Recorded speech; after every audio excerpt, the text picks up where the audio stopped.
You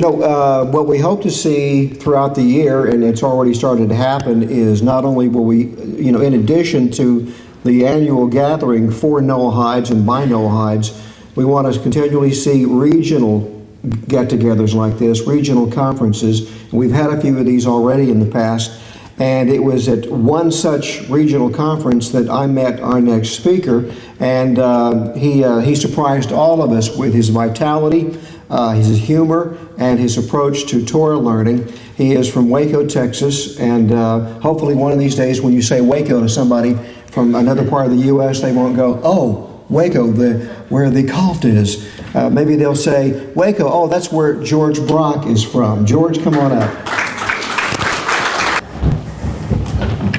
Well, that's the man. Let's give him a big hand here.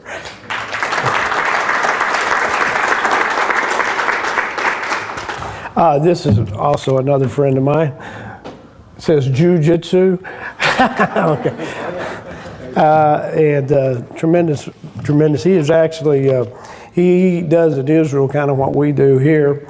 And we use our talents to have an opportunity to teach Torah. Now, I'll be honest with you. You go to Waco, Texas, and you want to start something new and something different. This could be the toughest challenge anybody could have. You know, I have a karate school there and other businesses, and in my karate school, Dr. Sloan's one of my black belts, and he was the president of Baylor, and he's also head of the Baptist college there.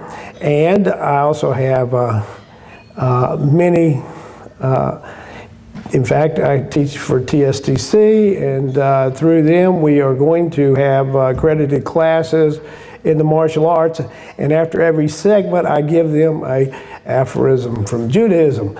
And so that will encompass all the teachers, all the doctors, all the nurses, and all the police officers. So we pretty well got an opportunity to minister Judaism to the public. And I take every opportunity to do that.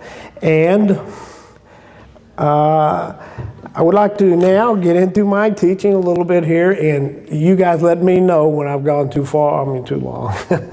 And we'll stop right there. Because I want to make sure that the man who is one of my heroes, I don't want to take any of his time. I'm honored to be here. Worthy, no. But honored, yes. And I want to thank you all for allowing me to come here and teach you what we're doing and how we're getting people into the Noahide movement. And we're getting several people, and this works for me. This is not the way, this is a way. And, you know, I'll be sharing that with you. And then if you can use it, great. If not, you know, when you open a karate school in a town, what immediately happens is all of the local martial artists come around and test you. And when you start teaching Noahide teachings, it's one thing if you teach the Torah, and that's tremendous. But when people start deciding to become Noahides, you're going to get visits from pastors and families. And, you know, if the great thing about Noahides are they're independent thinkers. That's their strength. Their weakness is they're independent thinkers. And, you know, and your boldness, I have confrontational Torah. And the way you confront is by avoiding confrontation. And that's what we do. And so we teach that. In fact, I teach a class at Baylor. They invite us every semester for confrontational, what's it called, Shel? Oh, negotiational jiu-jitsu, and it's part of their curriculum. And so we show them, and it's interesting because I go up there and I give them nothing but Kabbalah and Torah, and they think this is so wonderful. All mankind ought to know this. I said, "Yep, that's true." So you can make a difference, and then as they hear it, you don't push it, but pretty soon they come to you. At the end of every class, at the end of every karate class, every kid, we give what is called a Torah koan, a mind puzzle, as Dr. Bass says, and it gets them to thinking, and it's how to make them better people. Listen, someone asked me, why do martial artists, why is there so many of them attracted to the Noahide movement? Because the Torah teaches respect. That's what the world needs today. That's what everyone needs. Is respect. That's what's wrong with America. Tokyo, the largest city in the world, went 160 days without a major crime. 160 days. Can you imagine Dallas going a weekend or a day?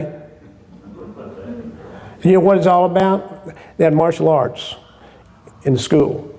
And martial arts and Torah just go hand in hand. It's Eastern mindset.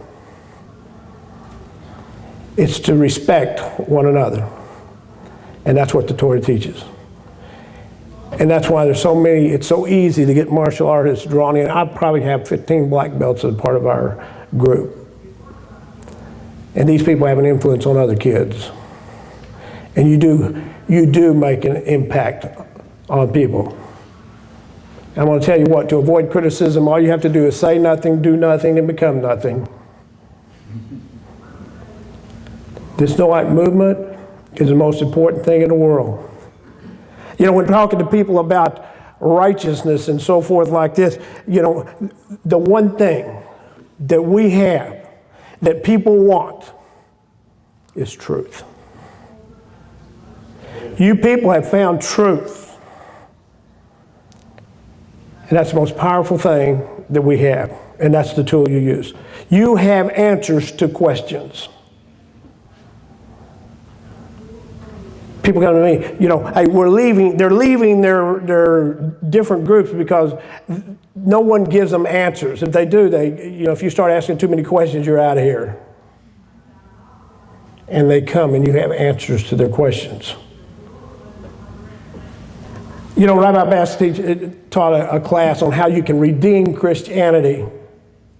Not Christianity, Christmas. But you know, you can redeem Christianity.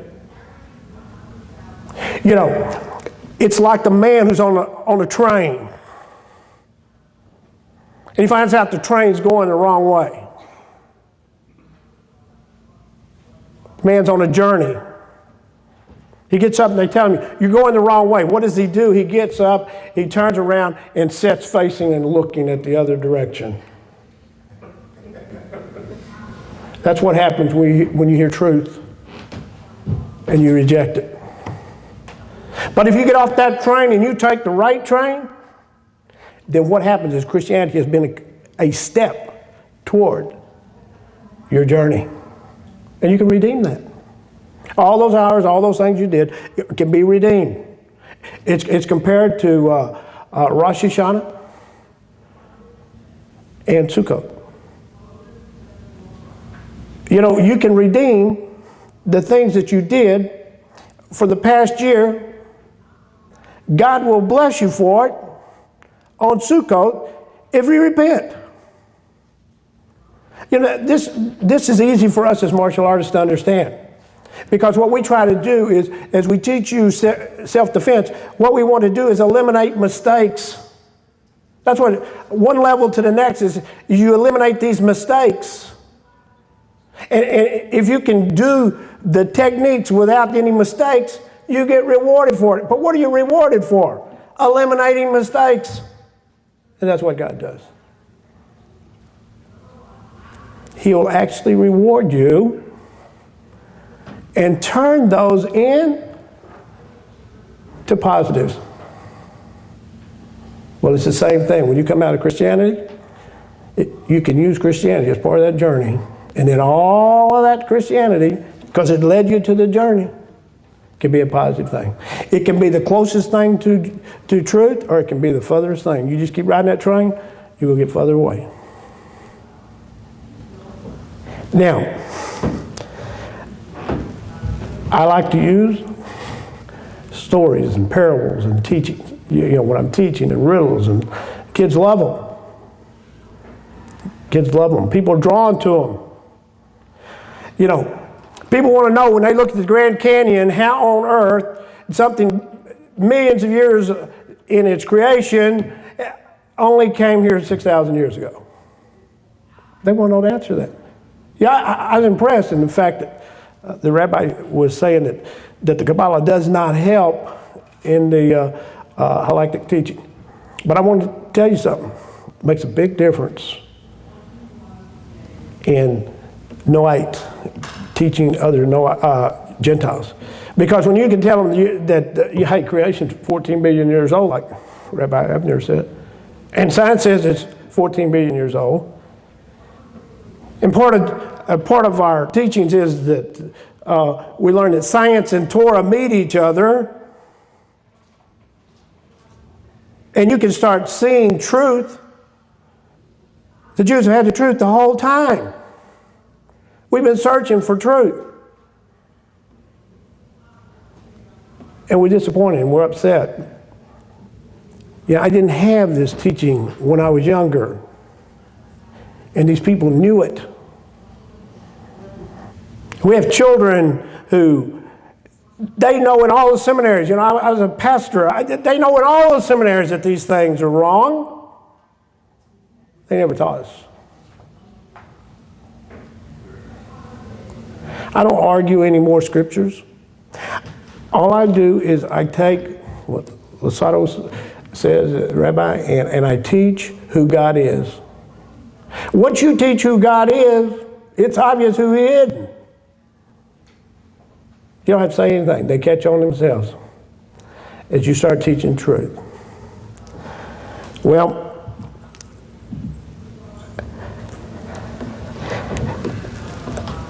the next thing that people have, they want to know answers.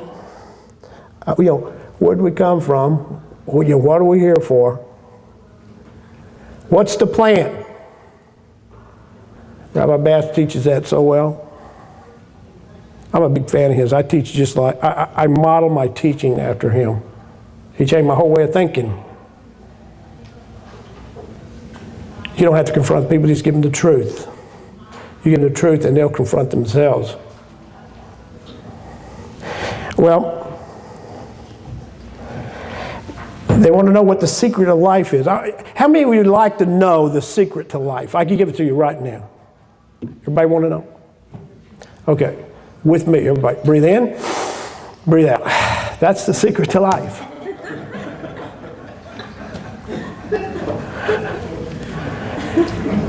And that's also the secret to Torah. If I'm not for myself, who will be? Who's going to study Torah for me? Who's going to say my prayers? Who's going to read the parshas? Who's going to do that? I have to do it. But if I'm only for myself, what am I?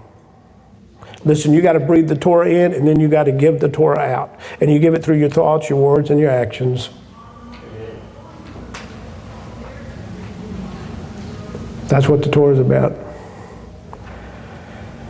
Now I'll break down the Rabbi Abner wrote in his book. Simple, and this is the simplest concept. You got to know who God is, who you are, and you got to know the difference. If you know who God is, you know He's the creator and you're the creation. If you don't know that, you'll end up being the creation trying to create the creator. And that's all idol worshiping is. I respect and I love the Jews, but listen, you got to come out of idol worshiping. Otherwise, you'll start changing the scriptures and making it say, put Jesus or whatever you want to in it every time. I can put anybody in there, but it's not in there. They need to know there's one God, and that you're serving God, Abudah Hakadesh or Abudah Sarah. You're either uniting things you're bringing things into God, or you're separating things from God. And when you start saying, I believe this, and it don't line up with the Torah, you're separating. That's alien teaching. You're alienating creation from the Creator. As simple as that. Yeah, I love the Kabbalah teaching on the cube. This is what we teach. There's 4 things you have to do. Identify the problem. And this is on the maps. You got to know where you're at. You got to know where the people you're talking to are at. I'll give you an example.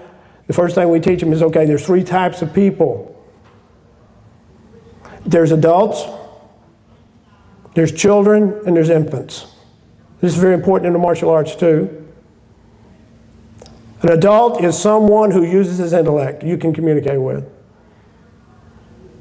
A child is someone who's led by their emotions. And an infant is someone who just acts. Now you need to know that if you're a police officer and so forth, you need to know whether you're going to have to hit this guy, whether there's no talking to him. Listen, if I'm in the Israeli army and I see a guy with a bomb packed on him, I just shoot. You know? I teach him Torah. I want to teach him about the truth of the afterlife. Some people you can talk to. Other people are led by emotions. I like to tell the story of the 2 judo men. They were the greatest of all Japan. And they set up a test to see which one was the greatest. So they set up a situation where they had to walk behind a mule. And this mule never missed. It kicked everybody that ever came behind it. And the first sensei, he walks up, or teacher, he walks behind that mule, and he's real careful because he's aware of what's going to happen.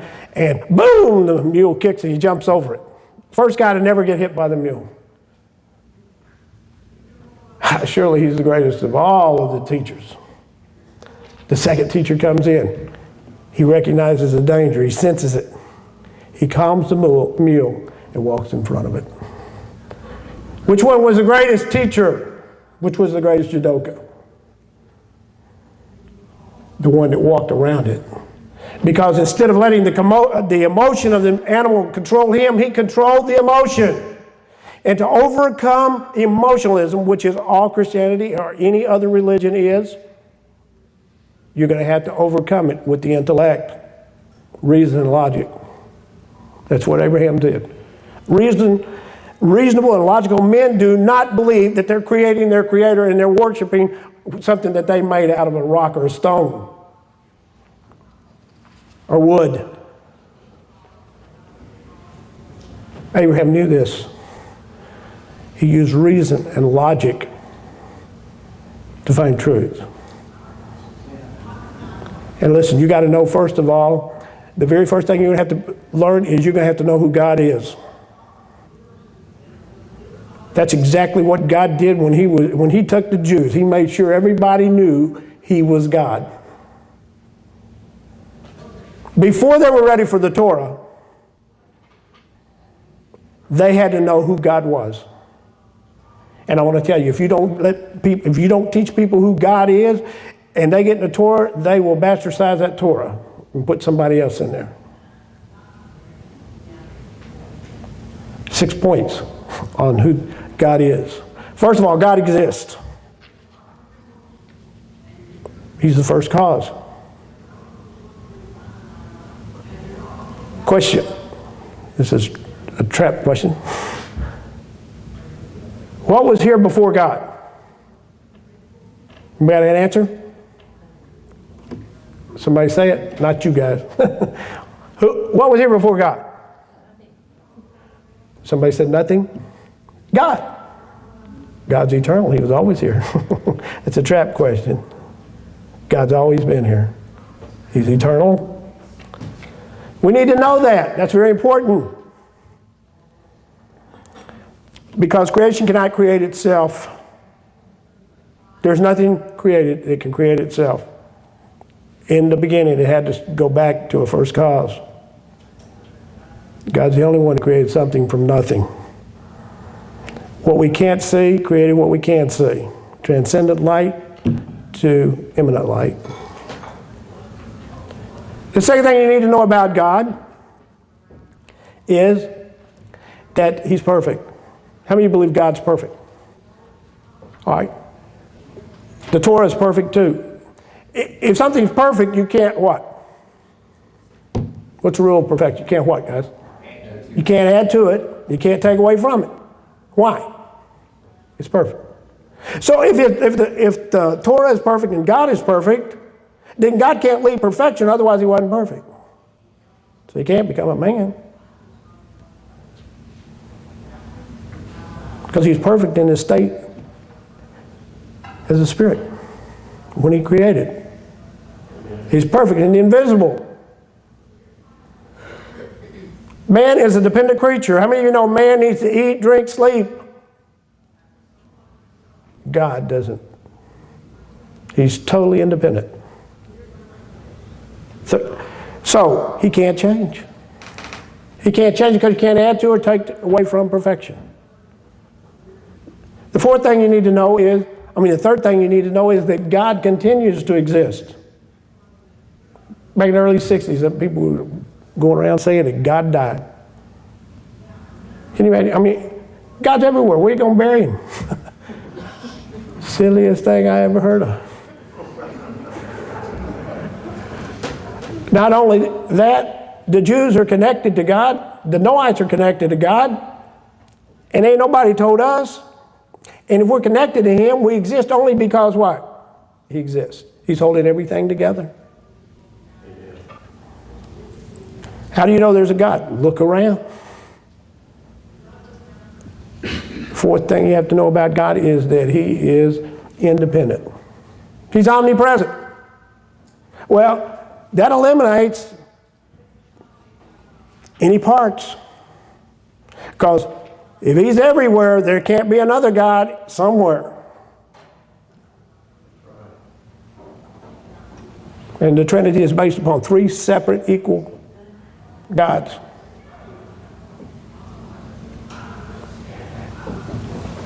The next thing you need to know about God, His simplicity. Two things you need to know. One, He's omnipotent. He knows He's all powerful. And is omniscient. He's all knowing.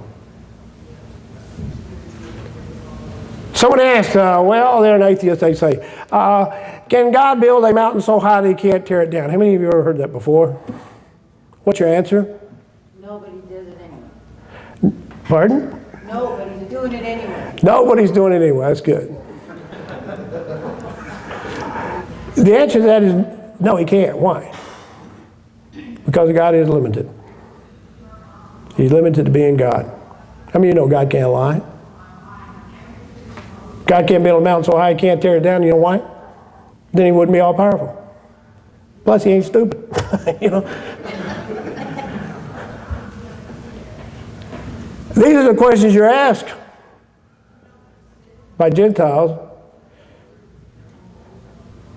You know, the Jews start with, they're in the Torah. They know one God.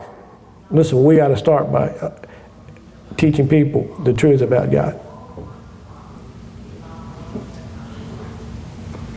And sometimes that's offensive, but if you teach it a little bit at a time, one resolution around at a time, then pretty soon you teach them Torah, they get so excited about the Torah, pretty soon they see it for themselves. You don't have to say it. Now, I used to be a go-getter. I used to be bold and, talking to these guys and say, but I found that that's not the path you take.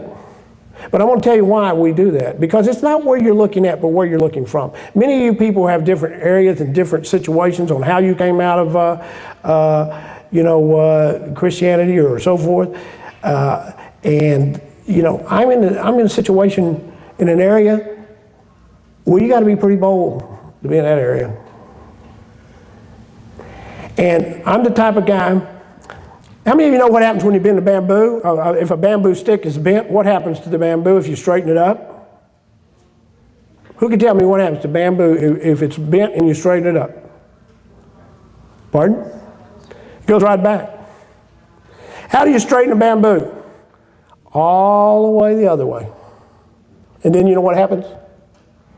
It comes right back up to balance. Listen, that's the way we were a year ago, 2 years ago. All the teachings on the Noahide deal was smash mouth Torah. Because, you know why? We had to go to the other extreme. But now we're living in the balance. We're realizing, hey, all you got to do is give the truth. That's what people want. And if they don't want the truth, you don't want them anyway, because they're not going to be happy with you, and they're going to leave. You know, I like to use humor. I'm going to give you the 4 things that we do, not on the Torah side, but on the other side, how we learn to use this. The first thing we do is we identify. The second thing we do is we find the opposite. The third thing we do is we overcome by using the opposite. And then the fourth thing we do is we teach balance. Now again, here we do it through aphorisms, we do it through stories, we do it through things you have to find out. And to identify, first of all, I told you there's 3 types of people. And then, how do you do the opposites? I'm going to tell you this. Every single problem, every single person, there's 6 things. If you just know these 6 things, every single time that someone does or says or whatever, and it's wrong, or you have a problem, these 6 deals, well, one of them will be the opposite. You don't have to learn a lot. And that is, on the cube, on up, if you just see humility. And down is arrogance. This is the opposites.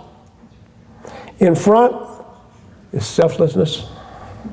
And behind you is selfishness. To the right, the first thing you have to teach somebody, first thing you want to do is teach them the boundaries, what you can do and what you can't do. Simple as that. Now I'm going to tell you, every time someone says something, they're going to break one of those deals if it's not in line with God's Word. Because they're looking at a 3-dimensional world, and the Torah is 4th dimensional because you're inside that cube. That makes you 4th dimensional.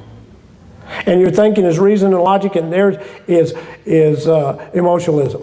I asked you today, how many of you in here, how's the weather in here? Good, cold, nice, very nice. Now, if you had Eastern mindset, what would you say, guys? 72 degrees. 72 degrees. That's true. Everything else is how you feel. And that's how the world goes. Hey, I feel cold, I feel fine. And that's how people look at the Torah. You know, a Noahide is one thing. All he does is he just lets God be God. He sits in there and he lets God set the boundaries. He stays humble. And just like the rabbi said, you got the good and evil inclination, which is selfishness and selflessness. But selfishness is not bad unless you take God out of it. You can be selfish. There's times you got to be selfish. You got families. You've got things that you have to do that's yours, and then you need to share. But I'll guarantee you, I don't care what the situation is, one of those deals will be a problem. You can even say, you can compliment somebody. You can go up to them and say, you're a very good speaker, like every one of these Jews. We're here to make sure that y'all understand how good they are. and they're going to say something now here. All of a sudden, now they here presented with it. Are they going to be humble or arrogant? Are they going to lie?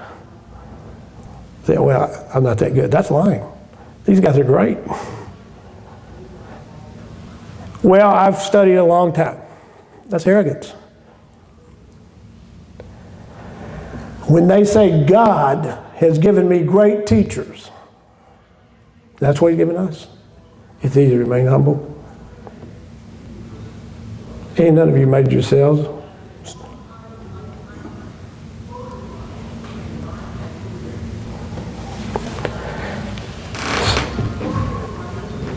So I'll give you a little bit of humor because I love humor.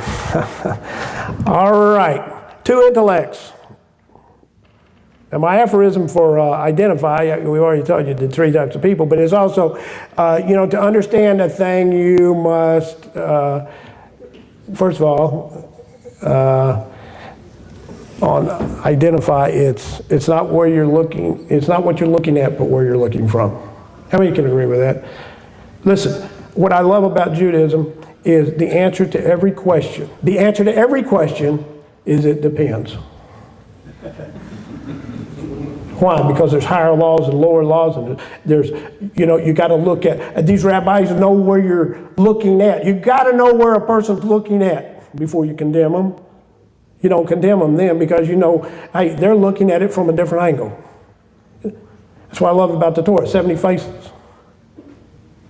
Christians, Christianity, the teachings I found, that one of the problems I had was everything was a contradiction. And they say, well, so is Judaism. I say, yeah, but we tell you it's a contradiction. We know it up front. It's there for a reason, to teach you something. Let me ask you, I give this example. When was the tabernacle commanded to be built? If you look at the Talmud, it says, okay, before Yom Kippur, on Yom Kippur, or after Yom Kippur. How many of you think it was before Yom Kippur? How many of you think it was on Yom Kippur? Y'all aren't going to get trapped, are you? How many of you think it's after Yom Kippur? Okay. Now these rabbis, they're not contradicting one another. What happens on Yom Kippur? Yom Kippur? 3 books are open, aren't they? Okay. One is the book of the righteous. The righteous, it doesn't matter. It's before Yom Kippur. It doesn't matter. They're doing Tu Shabbat as soon as they need it. But what about the in-betweens? Man, they're going to wait till Yom Kippur. They put it off. They're going to wait till the days of awe. But what about the wicked? It doesn't matter. It's after Yom Kippur for them. There is no Yom Kippur for them.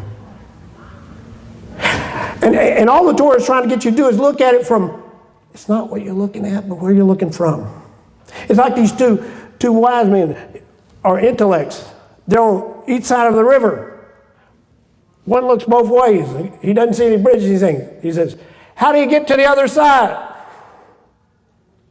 That guy looks both ways. He says, you're on the other side. All right.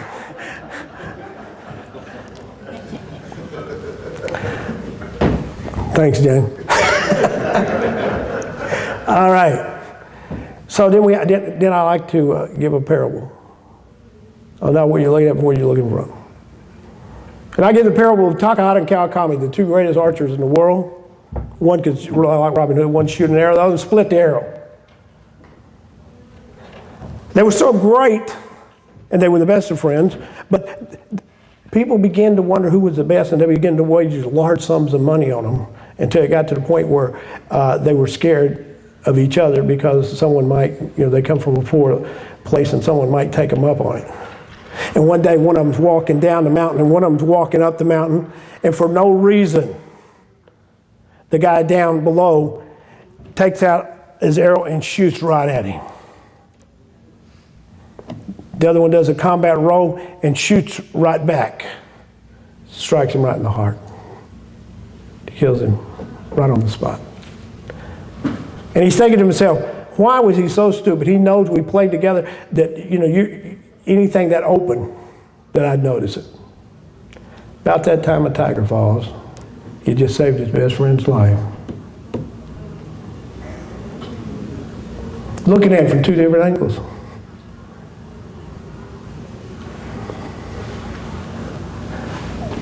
So I like to give a story and a parable and an aphorism, a little bit of humor.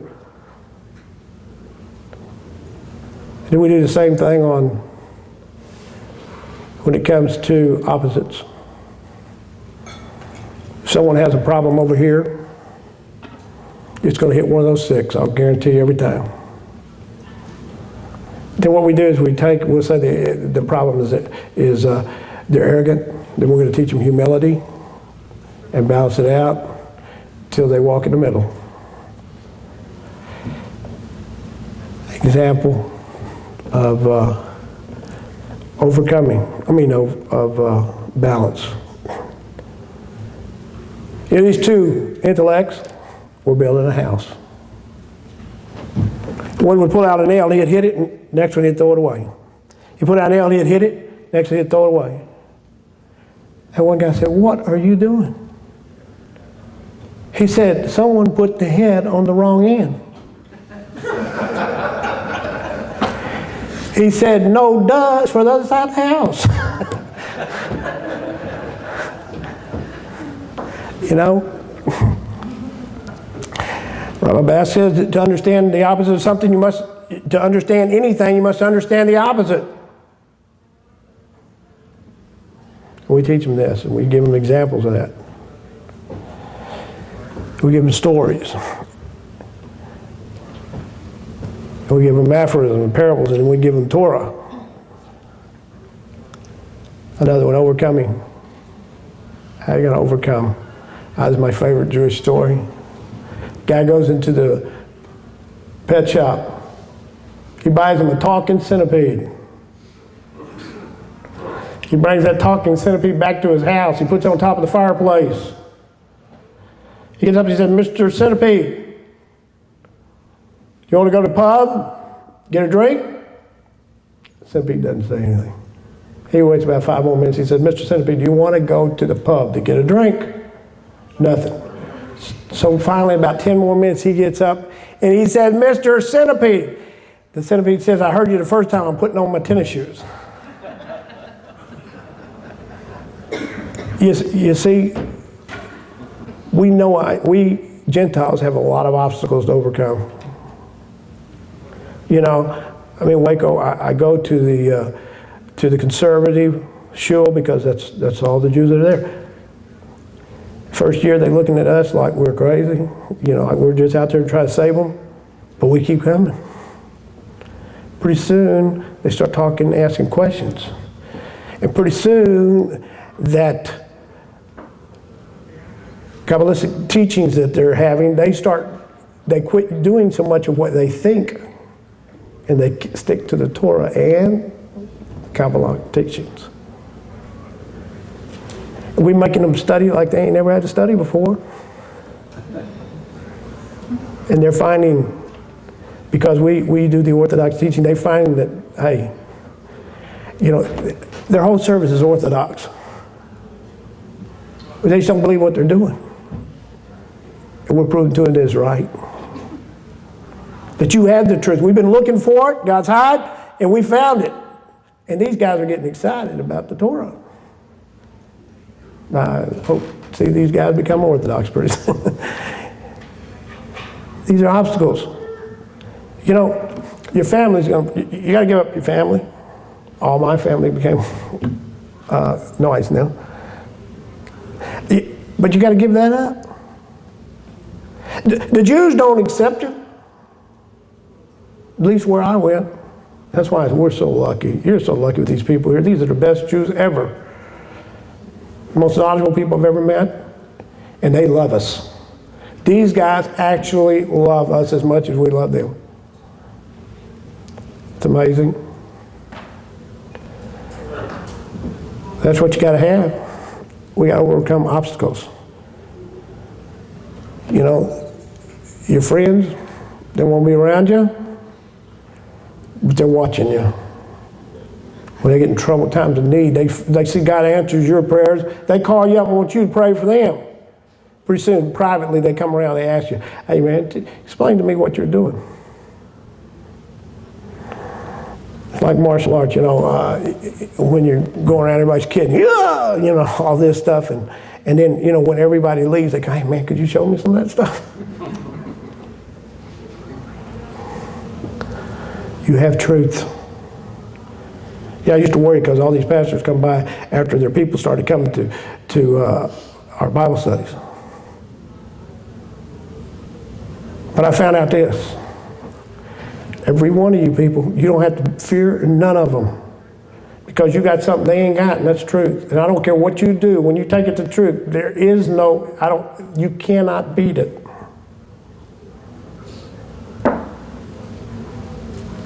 Well, these are the struggles of Noahides. And this is what we go through. Every one of y'all, every one of us. This is it. And I want to know how you guys are handling situations. Because every one of us come out differently. And we tell you how we handle the situation. Listen, none of us are wrong. That's one thing the Torah teaches. There's 70 faces. There's 70 nations. Listen, and there's every one of us now. Yet you may have a problem. This guy comes out and he had a problem with, maybe he was in holiness or something, or this one over here. And wait, but we have the greatest challenges because what we have is the Bible Belt. And then we have Messianic Jews. So why be a Noahide when you can be a Messianic Jew and you can have everything? Or convert. It's not easy being a Noahide. But we're there for a reason. And we're uniting together. And I'm going to tell you what start off as a handful is becoming, in our group, is becoming 30, 40. And we're getting more. And every day we're growing. Because we grow in that Torah. And you grow in truth, you go in the right direction. I was going to do a little demonstration, but I know I'm running way over time. I'm sorry about this. My hero, I want to make sure you got time. Are there any questions? George? Yes. Okay.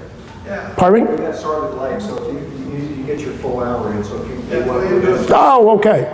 Well, good. Thank you very much. All right.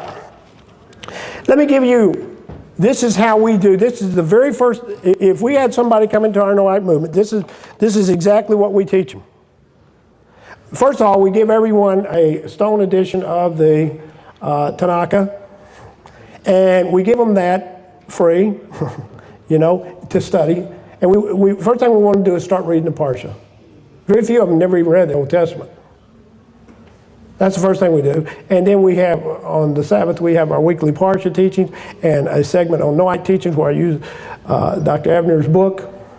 Can't beat that. And then we do the prayers and our songs. And so that's what our Shabbat service is like. Now, but then after the service, we go into the Noahide teaching. And this is what we do. This would be my first deal. I'm going to give you all 12 questions, and we make a resolution. You have 12 questions, you make another resolution. And it's the same format for everything. The first thing is, we tell them is where the Noahide movement is. Because the first thing I want to know is, what is a Noahide? And so we tell them, God, it's like God has put a bunch of clay down here, and he's an artist. Right now we're in the formative stage. We just got a bunch of clay. But this Noahide movement is going to start taking shape. You start seeing things. It's coming together. We're not ready for the wrinkles and the different things you put in there. And this is what I tell them. I say, well, look at clay. And my aphorism is, I'm not where I'm going to be. Most of us aren't even where we ought to be. But I thank God I ain't where I used to be. Amen. Then I take the table of contents, which is the 4 mems, or the 4 M's if you want to, in Goyish cup. Okay. And that is, we have maps, models, mission, and method. Okay, and then we take a question for each of them. Okay, first of all is our map. And I gave you the map, it's the cube and the directions. And then we have a model. And our model is the Mobius strip. And that's where I give just one little teaching, like the first one on God exists. That's the first. This is the first thing they learn. They learn those two things, and then they learn. We take it to the mission. What is our mission? 3 things. Come on. The world is built upon these 3 things, so it's our mission. What are the 3 pillars? Pardon me? All right, Torah. Come on. Pardon? All right, Torah, kindness, and service. That's what the world is the pillars. So if those are the pillars, that ought to be our mission. So we teach a little bit, like the first Torah. The first thing they learn is, hey, there's the written Torah and the oral Torah. And the written Torah is the first 5 books. I'm talking to the beginners. I'm not trying to test y'all's intellect. I'm talking about brand new people. This is what you tell them. And every time they go around that resolution, they get more and more of what it is. But it's written in the oral Torah. The oral Torah consists of the Babylonian and Jerusalem Talmud with the Mishnah, the Gemara meaning a commentary to the Mishnah. And then the Mishnah contains the halakhic teachings and the Haggadah. Okay, so you teach that. That's their first deal in Torah. The second thing we teach them is kindness. What is the ultimate kindness? We've learned that this deal. What is kindness? God's ultimate kindness. Oh, come on now. 2 rabbis have spoken on this. Yes. He created. Okay, exactly. To awaken creation to the Creator. Because God created us and He wasn't obligated. There were no laws, there were no nothing. He just created us because He wanted us to be awakened to who He was. And like they said, that's what produces pleasure. And God wanted to bestow His what? Come on, we heard that yesterday. His what? His goodness. His goodness. But the ultimate kindness is awakening creation to the Creator. So what is your ultimate goal? To emulate the Creator, unite with the Creator. Yes, you want to tell others. Awaken them. It's amazing to me. You have the Jordan River flows into the Sea of Galilee. It flows right out. It gives life to everything. Then it flows into the Dead Sea down here, and guess what? It dies. These rabbis have given us some of the greatest teachings. You know what we are? We're echoes. Hi, R. We'll be echoing everything they do, and that's what we do. We echo what they say. They may have been given the Torah, but we're supposed to pass it on. That's ultimate kindness. And the last one, service. What's service? What's the service of the heart? Prayer. Those 3 things is what the world stands on. That's your mission. Those 3 things. Now, every time we take a resolution, we learn more about kindness, we learn more about Torah, we learn more about... Okay. The next one is the steps in identifying problems. First we identify, then we get the opposite, then after we get the opposite, we overcome, and then we live in the balance. Okay. So that would be the first deal. And then I ask them questions. I say, okay, what is the Noahide movement today? What can we compare it to? Come on, people. I gave you a while ago what we're looking for. What is it? What can you compare the Noahide movement to? Clay. And what's a good aphorism for that?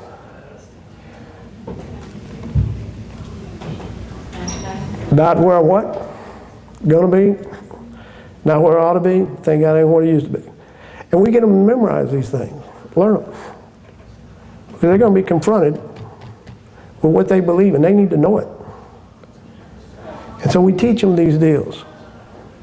And then we do another resolution. And another resolution. James, come on up here just a second. I'm going to compare this to the martial arts. We use the martial arts to teach Torah to our kids and to everybody else. We give them those little aphorisms I've told you. But we start off. First resolution, he pushes me. And I give way, he pushes. You learn to give way, he pushes. Wherever he pushes, push. Push. Good. And push. That's the very first thing we learn. And then I push him and I just start pushing him anywhere I want to. And then we go back and forth. He pushes me, I push him. He pushes me, I push him. That's the very first thing we learn. That's a resolution. We take the next resolution. Now he's going to punch. Just keep punching. Close your eyes. This way here, I don't know whether he's hitting me or not. He don't know, okay? All you have to do when punching is slow. When he punches, I block with the palm of my hand. I block with the back of my hand. I block with my forearms. If I can block with my forearms, I can block with my shoulders. I can block with my tricep. You just keep your hands in the center line and he can't hit you. And then we put that together. He pushes me, and I push him, and then he punches. I punch him, he punches me. I push him, he pushes me. We blend it. Next resolution. He's going to add kicking my shins. This very hurts, very bad. First thing you have to do is when you're fighting, is you keep your weight up. So I push him here. I can push him in here. Now we start putting it together. And he'll come back at me. And then we go back and forth. And he don't know where it's coming. I don't know what's coming. Doesn't matter. Because we react to it. You see, you learn it. The next resolution, I'm going to kick him. I'm going to push him back. Bang! He's going to have to block it. So if he pushes me back and he comes in, I want to use my leg to block with. If he pushes me a step back, I'm going to use my hands. Kick. It doesn't matter where. You just go to the center line and guard it. That's another resolution. The next resolution. What we do is we put all that together and then we go to grabs. He grabs my hand. I roll and take the center line. Wherever he grabs, it doesn't matter.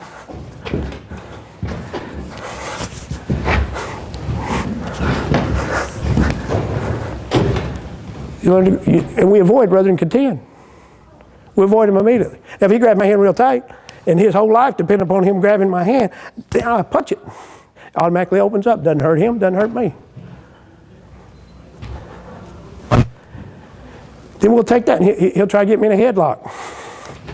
I don't want him to get me in a headlock. He'll try to get me in another headlock. I don't want him to get me in that headlock either.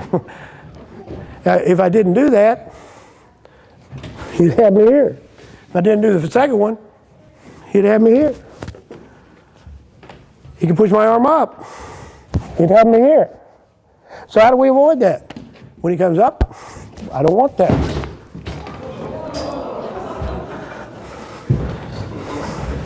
It's simple. We avoid. We get there before he gets there. So any move that he grabs now, now he can punch. He can push anything he wants to, grab wherever he wants to. It doesn't matter what he does. I don't know what he's going to do. He don't know what he's going to do. We build that to bear hug. See, I keep adding. You keep adding. You keep building. One resolution at a time. Now, I just showed you about 5 or 6 revolutions. You get that many resolutions in your Torah, and you can mix and match, and you can combat. And you put it together, you're going to learn stuff. But the concept that Rabbi Bask has, where you take one thing and add to it, and you take those maps, and you know where you're at. Models. This maps is also where written Torah meets oral Torah. Models, where the Torah meets science. Mission, there's the overall picture, see the whole picture, and your methods of the inner workings. And you just go around that.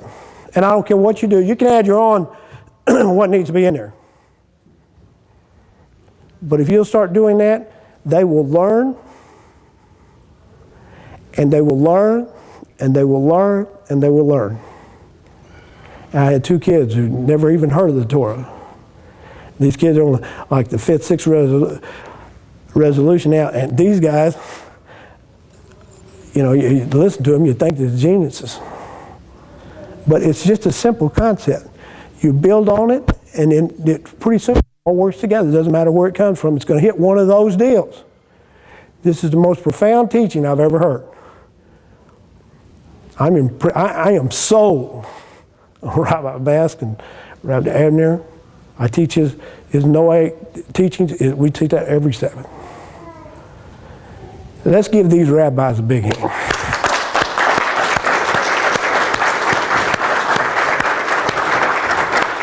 Thank you for letting me share what we do.